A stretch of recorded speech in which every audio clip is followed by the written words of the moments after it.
Отново дойде това време от годината.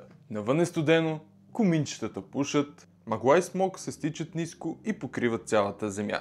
Време, през което злите сили обикалят улиците и като цяло се носи зла енергия. Така както и да е, настъпи времето за тази годишния Хелоуин. Един празник, който лично аз не го харесвам, просто не е моето нещо. Все пак е един от най-големите американски празници и един от най-големите врагове на средностатистическия българин. Та много съм доволен от факта, че дори да не празнувам самия празник и да не съм му фен, успях да си създам традиция на него. Традиция, която част от моята аудитория най-вероятно също практикува.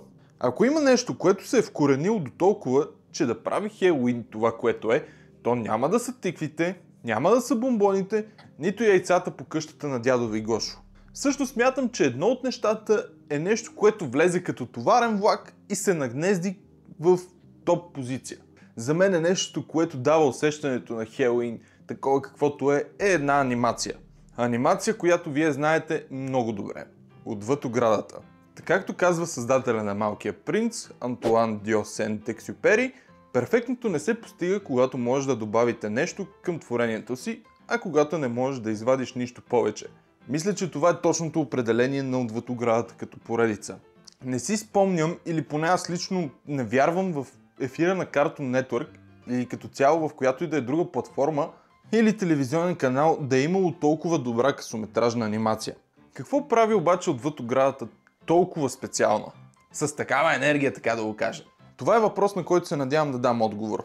Лично според мен един от отговорите, всъщност най-лесния, е, че анимацията е предназначена за специфичен времеви диапазон. В нея виждаме точно есенно-зимния преход, през който минаваме дори в момента по време на заснемането на това видео и реално показва красотата точно на този период.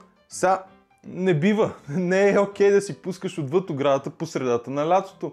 То просто не отива. И самия факт, че тази анимация е направена да се гледа по средата края на есента, то това си е самодостатъчно, че да я направи Evergreen. Сега както се вика, всяка есен има есен. Тук влизаме в някакви много тежки размисли. Тада просто няма как през есента да не си я пуснеш. Друго много специфично за Отвъд оградата е, че анимацията е с доста тъмна страна. Не знам как да го опиша най-добре на български, затова ще ползвам чуждица. Просто да кажем, че анимацията е доста eerie, ако изобщо се произнася така. Eerie. That's it. Самия факт, че действията се развиват в гадна, тъмна гора, чисто психологически влияе на публиката. Ние все пак, чисто на примитивна гледна точка сме си животни. Няма как да нямаме странно усещане в гората. И сега сме очаците, които ще кажат: брат, как ще ма страх от някаква гора, бе? Аз ще ви кажа, че клашера последния път едвам се измъкна.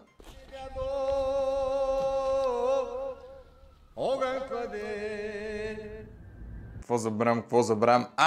Музиката, брат. Значи, има много анимации с добра музика.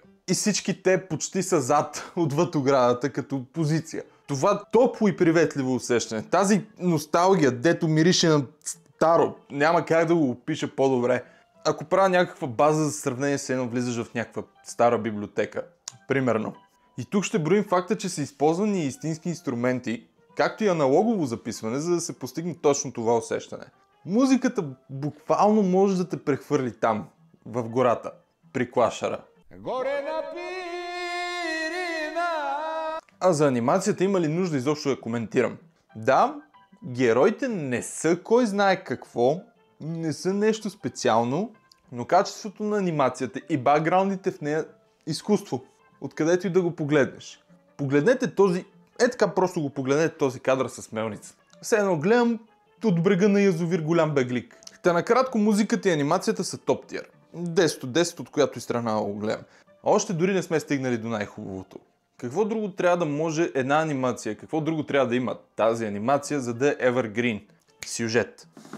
Няма да навлизам в подробности какъв е сюжета на Отвъд оградата, защото ако сте хора като мен, сте я гледали поне 10 пъти, трябва да го знаете от до. Но накратко, двама братя, изгубени в необятното, след определен инцидент, в който разбираме доста по-късно в анимацията. Имаме уникални сайд керактери, имаме уникален мейн вилен, завъртяна история, имаме уникален дублаж. Просто не мисля, че има нещо което да липса на анимацията.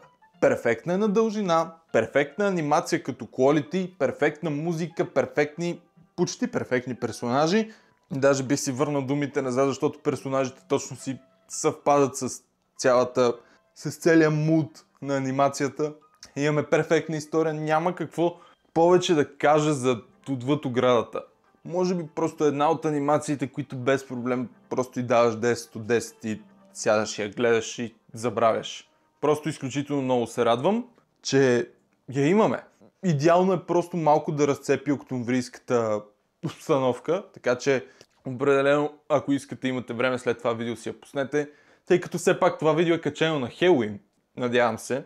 И нямам какво друго да ви кажа. Благодаря, че гледахте това видео и ще се видим съвсем скоро. Айде!